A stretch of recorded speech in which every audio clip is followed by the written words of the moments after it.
time do you... Whatever you need. Okay. So before I begin, I just had this curious question. I remember reading in a journal, or not a journal article. It was an interview you had where you spoke about how you stopped speaking Spanish around junior high. Did you continue to learn it after that, or? I did. When I was, it was really elementary school where it was problematic, and it was a different time in the world, Right. and certainly a different time in the country.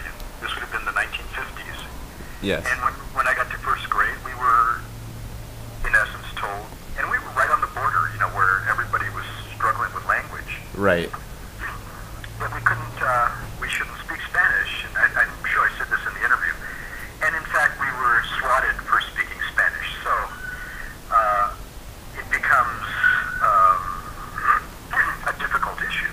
Right. Now, what we can't forget is what we were punished for and what we were rewarded for, and that Spanish became equated with things that weren't fair to it. The idea that they were telling us we should learn English was probably, at the time, the feeling that everybody had. Right. And bilingualism wasn't valued in the same ways that I think it is today. Yeah. But I think what's dangerous about that, and what people didn't understand, is that if we were swatted for speaking Spanish, we were also swatted for example, saying dirty words. Right. Whatever that meant, you know what I mean? Yes. Or doing illegal things, whatever. So Spanish became, in that sense, in the mind of a kid, associated with doing things wrong, or illegal, or that you couldn't tell anybody about, or whatever. And where that became an issue, and as a kid, you also see that in first grade, you've got these cubby holes, and the clay and chalkboards and books. There's a bunch of stuff you do want. So you're not confused about what you want. You want those things. Right. And if it takes learning English to get them, kids are incredibly capable of doing anything Yes. that they set their minds to. So I went forward and certainly what is difficult for my entire generation is we might have been learning English and understanding it was valuable to us and so on, but in the household you still heard Spanish, and in your relatives everybody was speaking Spanish, and so that was confusing. Yeah.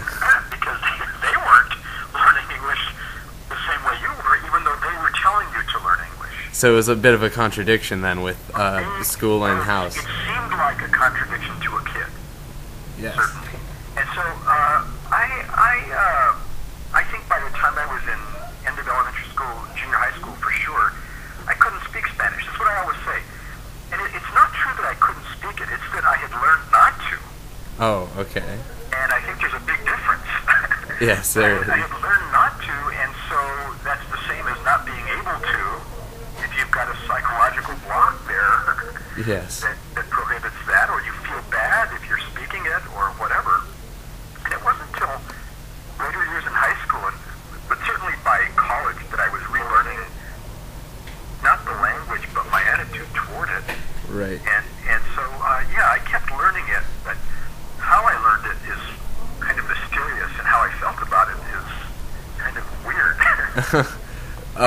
Not different from other people in my generation. I think we went through it as a group, where Right. we had conflicted information about what you should do. Should I learn it? Should I not learn it? And if I do, should I stop should I learn English, and then should I stop learning Spanish and Right. whatever? And your family keeps talking to you in Spanish, so what the heck are you supposed to do? Exactly. Yes. Yes. Okay. So, why'd you start writing poetry in the first place? Was it some sort of major event in your life, or was it just out of trying to do something interesting with your life? I probably started writing in second grade, but it wasn't the way people think of writing. We tend to probably stereotype writing Right. as being words that you put on paper. But for me, I began writing when I was in second grade, and I was a good student. I loved school. Right. Not everybody feels that way. And I was good at it because I was interested, and so I would complete my homework pretty fast, do whatever needed to be done, and then I would commit the terrible crime of second grade. I would start daydreaming. Oh, that's the worst. Because I was done with my homework, you know what I mean? Right. And my classroom had great big windows, so that I would always be looking out. And what I realize now is the incredible frustration of being a second grader where you're being told all these wonderful things. Right. Wonderful things. And you start beginning with social studies and geography. And they're learning, I went to an elementary school called Coronado. Okay. After Coronado, the explorer. And so we were told about explorers and all that sort of stuff. So when you're a second grader, if you're told an exciting story, what is it you want to do? You want to do whatever was in that story, And so if you were being told about explorers, you wanted to go out there and start exploring yourself, Right. And you couldn't even cross the street without somebody holding your hand as a second grader. Yeah, that's definitely true now. So the place I discovered where I could do those things was the imagination. I could think about doing them, which became very powerful to me. And I think that's when I began writing. I began writing when I began thinking. And thinking is a release from facts. It's where you do something with them. You take the facts that you're being given, and you start to do something with them. I think that was both thinking and the beginning of my writing. That's a very interesting point. So was your family very supportive of you when you began writing, or at least towards the beginning of your professional career as a poet? Oh, they didn't know what it was I was doing. They had no clue what writing was. They just knew that I had been a good student, that I had done everything well, but they just, said to me, whatever you decide you want to do, we're with you.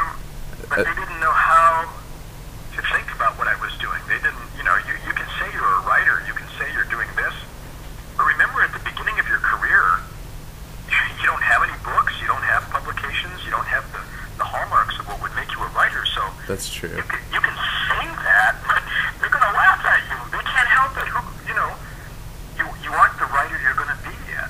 And so my parents were incredibly supportive, but they didn't know what the heck I was doing either. So they essentially were. Sorry, you can go ahead.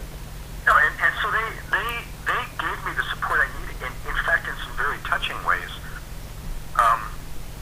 that I've never forgotten, and they're difficult to explain to the world. But one of the things that my parents later went on to do was not come to my readings. Now that sounds weird to the outside world. Right. But my mother took me aside early on, and she said, we're not going to come to, we want to come to your reading. We don't know what a reading is, but, we want to come, and we want to be there for you.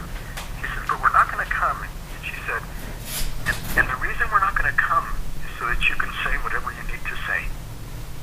And I've never forgotten that gift.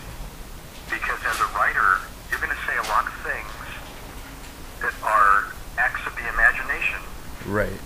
They're not facts per se, and it doesn't even mean that you feel that way. Maybe your character says something, or you're writing something because it's in a poem or whatever. Right.